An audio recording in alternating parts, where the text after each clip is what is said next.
तौसीफ अहमद साहब, अब होगा क्या आगे? क्योंकि आगे भी आपके लिए जो है वो ऊंचे पहाड़ हैं, मुश्किल कंडीशंस हैं, चैलेंज से भरपूर टीमें जो हैं आपकी इंतज़ार में बैठी हुई हैं। बल्कि अब तो वो ये सोच रहे होंगे कि यार जो अपने घर में बांग्लादेश को नहीं हरा सके उनसे क्या मुकाबला हमारा। या नीयत पे बड़ा डिपेंड करता है, और ये अब से नहीं, बहुत पहले से हो रहा है। जाहिर है मजबूरियाँ बहुत लोगों के साथ हैं, इस वक्त भी मजबूरियाँ बहुत फर्स्ट क्लास जो हमारे कोचेज़ रहे हैं सब हैं, वो जो हमारे नए आए हैं खुर्रम साहब, बड़ी मजबूरियाँ, वो फ़ोन आते हैं कि जी ये क्या है, ये इतनी मजबूरियाँ। आपके साथ तो अब उनके मामला ठीक हो गए ना? आपको उन्होंने बुलाया नहीं था चेयरमैन से मुलाकात के लिए? बुलाया या नहीं, मैं तो एक बात कहता हूँ, एक तो आपकी एक बात से मुझे एतराज़ थोड़ा सा हो रहा है। आपने शुरू में कहा कि कभी 80s के लोगों को बुला लेते हैं, कभी किसी को बुला लेते हैं। तो ये जो अभी मीटिंग में बुलाया था ना, हम तो फिर भी इन्वॉल्व थे, अब तक इन्वॉल्व हैं, हम हर चीज़ को देख रहे हैं, आपके सामने बात कर रहे हैं। ये जो अभी मीटिंग में बुलाया था, ये कौन थे?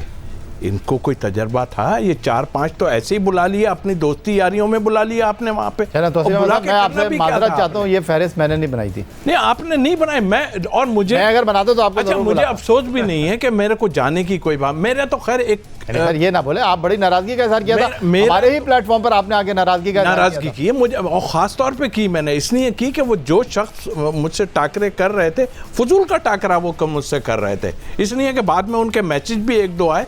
मैं अगर मुझे खौफ और कुछ हो तो मैं ये बातें ही ना करूं, और क्यों ना करूं? सच बात अगर आदमी करता है तो बुरा नहीं मानना चाहिए, या खाली आगे पीछे होने से कुछ नहीं होता। जो अभी लोग आगे पीछे होके जो है आपके सामने, तो 80 की दिहाई वाला जो आपने बात की वो थोड़ा सा ठीक नहीं था। हम इन्वॉल्व रहे, हमने उस टाइम में अंडर 16 से लेके और अंडर पाकिस्तान लेवल तक जाके हमने अचीव किया है कुछ, और ऐसी ऐसी जगहों पे जाके हमने टैलेंट की चीज़ें की हैं कि ये तो जा ही नहीं सकते। ये अभी आए हैं, इन्होंने अपनी। तौसीफ अहमद साहब, वैसे सिकंदर बख्श साहब जो है ना बहुत खुश हो रहे होंगे सर, टेलीविज़न पर आपको देख रहे होंगे, क्योंकि वो मुझसे बड़े नाराज़ हैं। मैं कहता हूँ कि भाई ये 2024 से आना कि इसमें कौन सी अलग बात है कि 2024, मैं कहता हूँ आप 1980 में क्रिकेट खेल रहे हैं, अब आप कह रहे हैं। मुझे थोड़ा सा इस पर इख्तिलाफ है।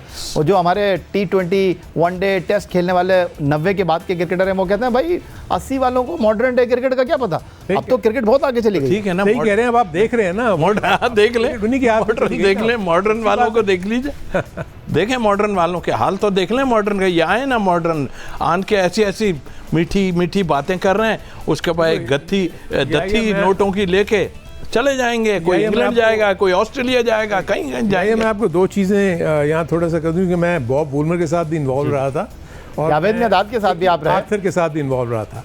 जो सबसे बड़ा फ़र्क था ना, बॉब वुलमर ने चार्ज लेने से पहले ही इस पूरे क्रिकेट के सिस्टम को समझ लिया था। उसने बहुत पहले ही अपनी सारी प्लानिंग कर ली हुई थी कि मुझे पाकिस्तान क्रिकेट को लेके चलना कैसे है। सर लेकिन इंतहाई माजरत के साथ आपके पास टीम भी तो देखिए ना, बॉब वुलमर के पास क्या थी? इंजमाम, यूनुस खान, मोहम्मद यूसुफ, मैं मानता हूँ, वो मानता हूँ, शोएब अख्तर।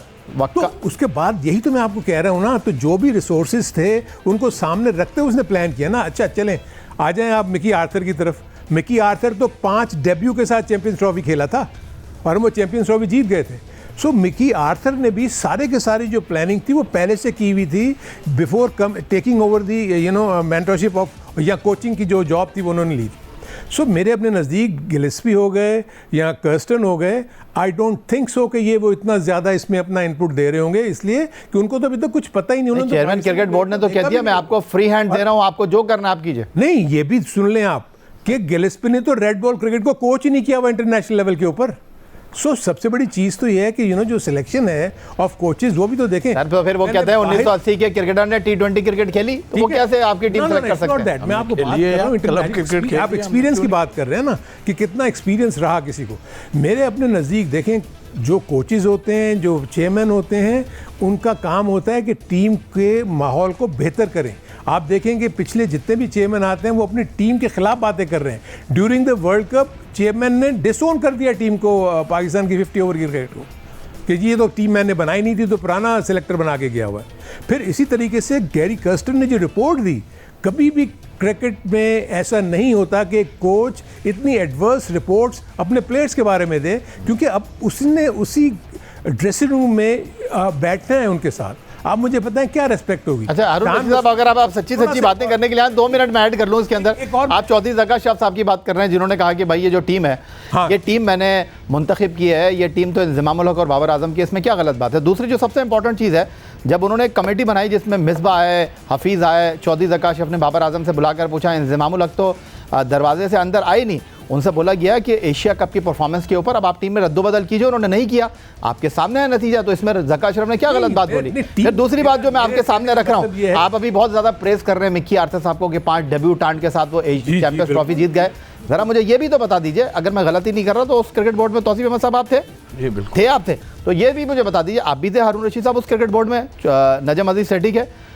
अगर पाकिस्तान चैंपियंस ट्रॉफी 2017 में नहीं जीतता तो सरफराज की कप्तानी भी गई थी और मिक्की आर्थर की कोचिंग भी गई थी। नहीं, उस वक्त भी ठीक था ये बात, ये गलत है? नहीं, उस वक्त भी मैं कह रहा था कि सरफराज अहमद से T20 की कप्तानी नहीं लेनी चाहिए थी। उस वक्त भी मैंने राय दी थी कि उसको इस फॉर्मेट का कैप्टन रहने देना चाहिए, बाकियों में अगर आप चेंज करना चाहते हैं तो उसको आप कर दें। सो मेरे अपने नज़दीक देखें, जब टीम हारती है ना तो एक वाइब्स बन जाती है, नहीं आपको कुछ ना कुछ चेंजेस करनी है, आप सिलेक्शन कमेटी को हटा दें जी, आप कप्तान को चेंज कर दें, इससे कोई फ़र्क नहीं पड़ता। अब मुझे बताएं, शान मसूद चाहे वो ना बताएं, लेकिन मैं आपको बता रहा हूँ कि उसको वो सपोर्ट, वो रिस्पेक्ट, वो रिगार्ड मिल ही नहीं रहा होगा टीम से, क्योंकि इसलिए कि वो ये समझते हैं कि शान मसूद की जगह ही नहीं है टीम। लेकिन इंतहाई माजरत के साथ आप खुद क्रिकेट बोर्ड का हिस्सा रहे हैं और आप क्रिकेट बोर्ड की राहदारियों में अहम फैसलों के साथ मौजूद रहें, तो मुझे ये बताइए, अगर आप क्रिकेट बोर्ड में होते, शान मसूद को आप कप्तान बनाते, अगर शान की कोई रिस्पेक्ट नहीं कर रहा, अगर शान की अथॉरिटी को कोई चैलेंज कर रहा है, तो ये क्रिकेट बोर्ड की अथॉरिटी को चैलेंज कर रहा है, तो क्रिकेट बोर्ड को अथॉरिटी को मनाना चाहिए जिसको उन्होंने कप्तान बनाया। एग्जैक्टली देखें ना, मेरे अपने नज़दीक यहाँ तो फिर आप देखें ना, कप्तान आप अननेसेसरी क्यों डिस्टर्ब किया आपने टीम को? मेरे अपने नज़दीक जब से ये कप्तानी की जो ये रखना शुरू हुआ है ना कि इसको हटा दें, इसको बना दें, उसके बाद से अगर आप देखें कि आपकी टीम ग्रेजुअली उनका डाउन स्लाइड शुरू हुआ है। उसके बाद इसलिए कि आप मुझे देखें ना, मेरे अपने नज़दीक बाबर आजम इस वक्त मेंटली शैटर्ड हैं, वो अपने उसमें है ही नहीं। उनको जब वॉक करता था तो पता लगता था कि सर बाबर आजम ने किया क्या, ये भी तो बता दीजिए बतौर कप्तान। नहीं, कप्तान देखें, इसके अलावा मुझे बता दें, आप हिस्ट्री में ले जाएं, आपकी देखें ये चेकर्ड हिस्ट्री रही है, कभी आपका कोई कैप्टन जीता है, कभी हारा है। आप चाहे जितने मर्जी कप्तान ले आए, वो एक आध टूर्नामेंट जीत लेंगे, उसके बाद आप देख लें आपकी डिक्लाइन शुरू हो जाती है। सर 11 मुसलसल T20 सीरीज जीतकर रिकॉर्ड कायम करने वाले सरफराज अहमद को आपने दूध में से मक्खी की तरह निकाल कर उतार दिया, तो फिर आप कह रहे हैं कि शटर्ड हिस्ट्री रही है? नहीं, मैं तो पीछे की तरफ जा रहा हूँ ना, मैं तो आपको माजी की तरफ भी लेके जा रहा हूँ। जब 80s में 70s में जो कैप्टन्स थे उसमें भी आप देखें कि एक आध जीत होती थी, उसके बाद 92 का वर्ल्ड कप भी आप जीते हैं ना, उसके बाद क्या जीते आप? 2009 में वर्ल्ड T20 जीते, 2017 में चैंपियंस ट्रॉफी जीते, 2012 में एशिया कप जीते। कप्तान की बात कर रहा हूँ जो 6 साल कप्तान करके गए, जीते तो एक ही दफ़ा ना। मेरा सिर्फ कहने का मकसद ये है कि ये टीमों में उतार चढ़ाव आता रहता है, लेकिन आप में फर्मनेस होनी चाहिए। ठीक हो गया। तौसीफ अहमद साहब, फाइनल वर्ड क्या कहना चाहेंगे? फाइनल यही कहूँगा कि क्रिकेट बोर्ड को स्ट्रांग होना चाहिए। ये चीज़ें जो अभी फेस हम कर रहे हैं ना, ये सिर्फ इसलिए फेस कर रहे हैं कि हमारे पास प्लेयरों की कमी है। ऐसा नहीं है कि बिल्कुल ही कमी है, बट इनको प्लेयरों को थोड़ी सी वो प्लेयरों की कहाँ कमी है? 150 प्लेयर निकाली है क्रिकेट बोर्ड के सरबराह कह रहे हैं कंप्यूटर से। अभी रफड़ा पड़ा हुआ है, 150 नहीं, उससे ज़्यादा। मैं आपको एक क्लिप सुना देता हूँ जो एसोसिएशन वाले बातें कर रहे हैं, वो मैं आपको सुना देता हूँ कि जी इसने इतने रन की। अभी आप देखिए 200 से ऊपर चले जाएंगे सब। या देखो तौसीफ की जो एक बात मैं आप थोड़ा सा आपको देखें, इस वक्त ये 5 टीमों का कॉन्सेप्ट ला रहे हैं ना, मैं आपको सिर्फ छोटा सा कुलिया बताता हूँ। 5 टीमों का मतलब यह है कि जब एक स्क्वाड बनाते हैं तो आपको 3 ओपनर्स रखने पड़ते हैं, तो 5 टीमों का मतलब 15 ओपनर्स चाहिए आपको। 5 मिडल ऑर्डर रखते हैं आपको 25 मिडल ऑर्डर चाहिए। आप 5 फास्ट बॉलर रखते हैं, आपको 25 फास्ट बॉलर्स चाहिए। स्पिनर्स आप 3 रखते हैं अगर आप, तो आपको 15 आपको स्पिनर्स चाहिए। 2 विकेट कीपर रखते हैं तो आपको 10 विकेट कीपर चाहिए।